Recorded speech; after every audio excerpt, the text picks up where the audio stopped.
Yes. UFC 164. Are you excited about this shit? Yes and no. Yeah. I'm excited about it, actually. I just, it's happening August 31st. It's taking place at the BMO Harris Bradley Center that's in Milwaukee, Wisconsin. I've never heard of that fuck. Have you ever heard of the Harris Bradley Center? I don't know whether. What's Milwaukee? Dana White and the Zuffa brothers got that shit for $2 for the night. What's Milwaukee, Wisconsin? Huh? What's They Milwaukee? make beer up there. Cheese. Yeah, Milwaukee's Best, which is the Beast, is one of the greatest beers of all time. That's an ethnic thing. They got cheese up in that motherfucker. They got the Packers, and they got a couple good athletes. They got Tony Romo from there. Ryan Braun was good, but he's all jacked up on juice and no one likes him anymore. The fraud. And that's about it. I don't know what else to tell you guys about, huh? Aaron Rodgers plays And they got Aaron Rodgers. Rodgers. He's from California. Yeah, he's from California, so he plays there. So, and that's about it. No, that's enough about Milwaukee. They So got the Wisconsin badges, eh? but they're going to have a featherweight bout. And that's going to be Erik Koch, Crotch. that'll work, versus Dustin Poirier. Now, I'm going to tell you a little bit about this fight. Please do. This is a very even match, Why is that? okay? But I'm going to go with Dustin.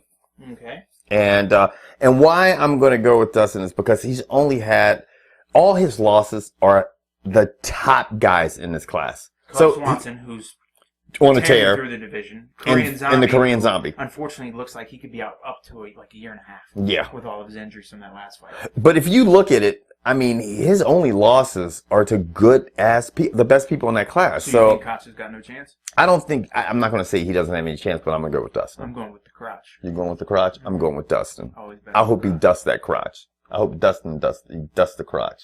Okay, on to the next fight. Crotch dusting in my days. Anyway, heavies. Ben Rothwell versus Brandon Vera. Now, let me throw this little tidbit out there for you. There's two guys on this card who have been accepted and been given the exception for TRT. Yes. One of Testosterone replacement therapy for all you people. One of them is Ben Rothwell. Mm-hmm. The other is Frank Mir. Yeah. Both will appear on this card. We'll get to Frank Mir later. But Ben Rothwell is facing Brandon Vera. To be honest, I didn't even know Brandon Vera was still on the UFC roster. I thought they gave up on him. I'm going to tell you what. Both of these guys have been struggling, but Vera was struggling at the light heavies. Now he's going to move up to heavies. Now, off the bat, I say, yeah, Ben Rothwell's been really suspect. He's up and down, but his losses have come to Gonzaga, Mark Hunt, and Cain Velasquez. So he's lost to some pretty decent guys.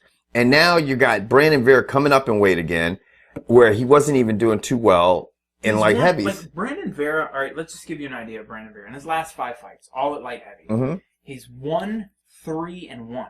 I mean, He's got one win against Elliot Marshall, who... Yeah. Anyone want to help me out who Elliot Marshall is? I mean, he was in the house years ago. Lost the Shogun, no contest against Thiago Silva. Lost to John Jones, lost to Randy Couture. Yeah, those are big names. But, I mean, and here's the other thing. His last reported weight was 203. So what's he going to come in at? Is he going to be sloppy? 206. He'll be a fucking thick-ass heavyweight. 206. 1 pound above. He's going to be like, I'm 206 and I'm here to let you motherfuckers know I'm a heavyweight. And Ben Rothwell's a big guy. 6'4", 258. He's a big guy, man. If he he's got 1 inch on Vera, but probably 50 pounds. Yeah. I mean, how heavy do you think Brandon Vera is? I mean, Brandon Vera, obviously he gets sucked in last time. He's probably 220, 225. But is that sloppy? It's probably soft, yeah. That's not good. It's still not a big guy when you got a guy that's, Ben Rothwell's just naturally a big guy. And the other thing is, if you're used to being in condition at fighting at 205, fighting with that extra weight makes a whole lot of difference. Oh, yeah. Throwing punches and kicks, your center of gravity's off, your balance is going to be different, your cardio is going to be different, it's pulling off submissions when you got more skin. It's just... Yeah. Look, I don't see it happening.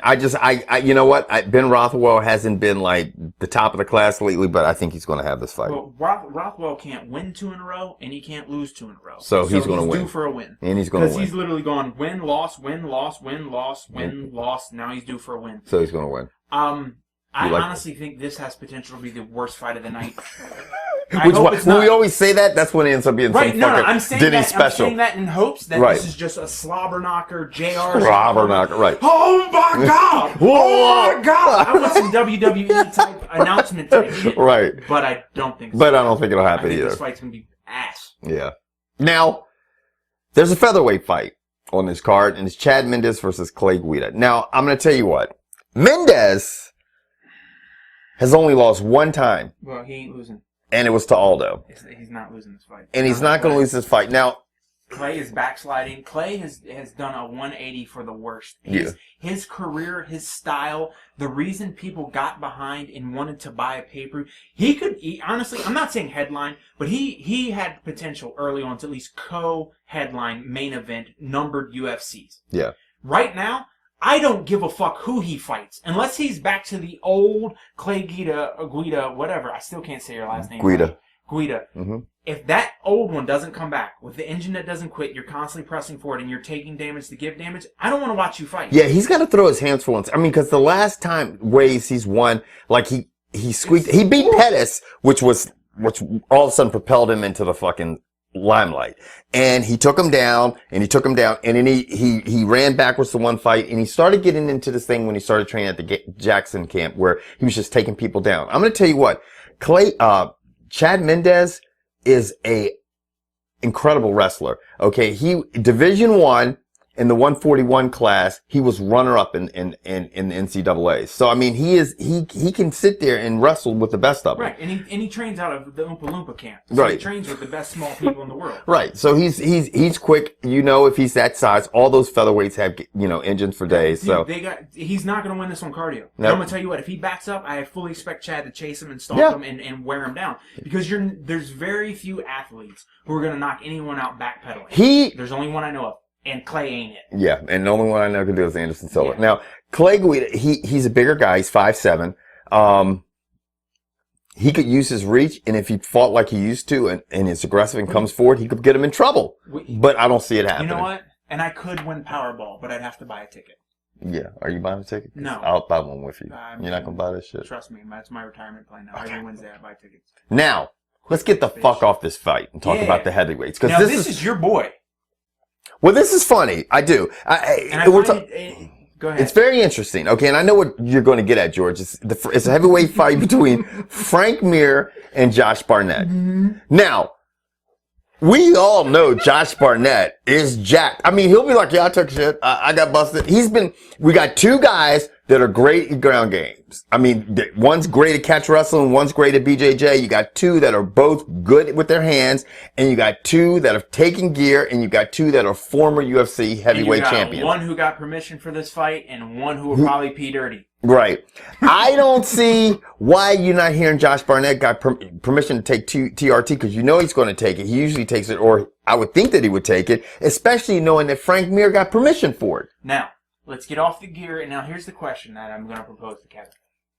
We've watched Barnett fight in his last couple fights. He got dominated by Cormier. It didn't really look real good in the fight. Now, Barnett's game is that catch wrestling, dirty, inside. But my question to you is, when you're fighting a guy like Frank Mir, do you really want to take it to the ground I would say Frank Mir has probably got one of the best guards, if not the best guard, in the heavyweight division, and will submit you off his back. He will. I will say that. The one thing I do notice about Frank Mir is you look at guys like Lesnar and Shane Carwin, and if you go back through Frank Mir, fighting the UFC anymore. I know, but I'm just thinking about his losses. Like half Barnett's lost 6 times. 3 of them were by Kurokop, knocking him upside his head. But Frank Mir, he always has struggled with big guys. Right. Remember, he tried to play the size game one time with Brock, and it didn't work. And it doesn't work. A lot of his losses have been to big guys. Now, fucking Josh Barnett is a big fucking guy and a strong guy, and will get tossed around. This is a fucking interesting fight. Yeah, because I think, to me, I don't think Josh Barnett's style, because you always say styles make fights, his style does not match up well against Frank Mir, in my opinion. Yep. The way I've seen Barnett win fights is not what I would do against Frank Mir. Yeah. I would try to keep it standing, because Frank Mir is not quick side to side. Yeah. I think I would try to hit Frank Mir and roll left or roll right. He's good. Josh Barnett is good at dirty boxing. I'm going to go with the babyface assassin. See, I'm not, because I don't think Josh Barnett's going to change his game enough to get him out of Frank Mir's wheelhouse. Right. And if Frank Mir's on shit, and we know he's on shit, that's another thing. If he's going to be, I forgot about that, at that upper weight limit, or if he's using it more conditioning wise and to stay elite. Do we know if Barnett got cleared to do it, or is he only? It hasn't made the news. I mean, he might be. If they're both jacked, I got Barnett. If Frank Mir is on shit and gets the exemption, and Barnett is clean, then I got Mir. it sucks that we even have to do that. But we're doing it. And anybody who can't see it. You know what? I don't know what the rest of the media outlets do because honestly, I don't pay attention to them. But I hope they're doing the same thing because you literally have to. And if you're not, you're a fucking fraud. And if people think we're fucked up for doing it that way, you have to. Like, you really got to think, okay, we did it with Vitor Belfort and what we called it right. What was the last? Overeem. We did it with Overeem. We're like, if he's clean, he's losing. He lost. Cyborg. We were one of the first ones to think that she was on shit. All of you monkeys called us crazy. No, you guys are fucked up. She has physique like that. No, bitches. She doesn't have a physique like that. She has a great physique, and I'm sure when she's clean, she has a physique that's better than 99% of the women out there, but not that fucking physique, that dry and that muscular. We call it the way we see it, and people are going to fucking... Again, to me, tweet at me at the weigh-ins and let me see a picture of Frank Mir next to Barnett. Then I'll make my decision. Yeah. Because there's two ways you can use in my Barnett is always soft, though. Even when he's jacked. Dope. Yeah, he's but dope. to me, my thing is Frank Mir. Is he close to the top of the 255 or is he closer to the bottom? Right. To me, if he comes in around 215, 220, he's going to win the fight. Yeah. If he tries to play the size game and get up around that 255, if he tries to weigh in right at the top, I think he's playing a game that he's not good at. And he's going to lose. He's better when he's the smaller heavyweight. Yeah. When he's got better win, because he just gasses and gets so sloppy. Exactly. So my money is on, get at me on weigh-ins. Tweet us. Yeah. Shit's right below. Lightweight fight. This is why we're paying money to watch. We're paying this shit. And I tell you what, I'm a big Benson Henderson fan, but I'm also an Anthony Pettis fan. And I'm going to tell you what. The last time we saw these two in the ring, Pettis ran up the cage and kicked fucking Pooty right in the head. He is, you look at this shit. Yeah. Anthony Pettis puts people away, dude. Yeah. You know, the only loss he had was to Guida, and it was just so fucked up. I mean, he took him down, and, you know, he lost. Okay, whatever. You scored the way you fucking want to. But I'm going to tell you what, man. If Benson Henderson does not maybe take a little bit of that blueprint and try to take him down, he will lose his fight. That's what I was going to ask. Do you think Henderson's going to come out with that blueprint thinking, I'm going to have to take this cat down? He's going to have to take him down and be crafty on the ground to some degree. And so, because if they stand, Pettis is so good at standing up. Yeah, he's like a third degree, but I mean, he's incredible at Taekwondo. What's the last thing we said when we watched Henderson fight? I forgot. Yeah, that hair. Let me tell you what. You go like this, pop. Pettis' hand might be coming right behind yours. I think, you honestly, do something with your hair, brother. I will say this about Anthony Pettis. I think he's one of the best lightweight guys out there. I really do. If you take away that shit that happened with Clay Guida, he's nasty. Yeah. He's undefeated. He's beat the current champion. He's getting ready to fight him again. I'm going to tell you what, man. I'm